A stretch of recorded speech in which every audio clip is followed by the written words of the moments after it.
pag-aasawa po ay hindi ito gawa ng tao. Ito'y gawa ng Diyos. Itinakda ng Diyos. Ang pag-aasawa ay kaloob ng Diyos. Biyaya ng Diyos. I believe in destiny. May nakatakda ang Diyos sa buhay ng bawat isa. So kaya Kim, si Abby ay biyaya sa iyo ng Diyos. Regalo sa iyo ng Diyos. At ikaw naman, bigay din. Si Kim ay bigay sa iyo ng Diyos. Ito'y itinakda ng Diyos. So kaya, ang inyong gagawin pakikipagtipan ay hindi lamang sa isa't isa. Ito'y pakikipagtipan ninyo sa Panginoon Diyos. At inyo namang sinang-ayunan na kayo ay magpakasal. Ikaw ba, Abby? Ikaw ba'y pinilit nitong si Kim? Pinilit ka na yan?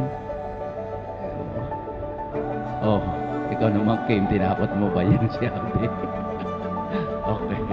So, ibig ko sabihin, ito'y malaya ninyong pagpapasya. At bawat kalayaan ay may kaakibat na responsibilidad o pananagutan. Kaya sa pagpasok ninyo sa estadong ito ng buhay, ang yayakapin ninyo hindi lamang ang katawan ng isa't isa. Ang yayakapin ninyo ay ang inyong responsibilidad, ang inyong pananagutan bilang mag-asawa. At ito ay habang buhay na pagtatalaga.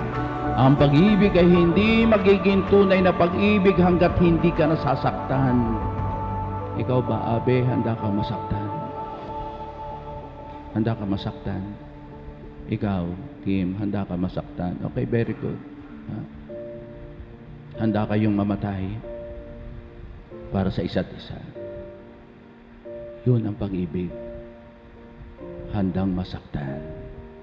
Huwag kayong bibitaw. Huwag na huwag bibitaw. Sa pananalig at pag-ibig sa Panginoon Diyos. Sapagkat walang ibang pangarap ang Diyos kundi ang laging magkaroon ng isang matatag na pamilya, matatag na tahanan. At sabi ko nga, ang katatagan, ang kapayapaan, ang katiwasayan ay mula sa ating Panginoon Diyos. Harapin ninyo ang buhay may asawa. Harapin ninyo ang bagong pagsubok sa buhay. And you have to take all those things, all your trials, positively. Lakas doon tayo tumitibay. Kaya sabi ko sa inyo, you have to take all those things positively. Para kayo'y patuloy na lumalago sa inyong sarili at sa inyong pagkatao. So, walang perpektong asawa. Tatandaan ninyo yan. At sana, Abe, ano mang kapalpakan niya si Kim, huwag mo isumbong kahit kani-kanino, ha? Pwede kang magsumbong sa akin.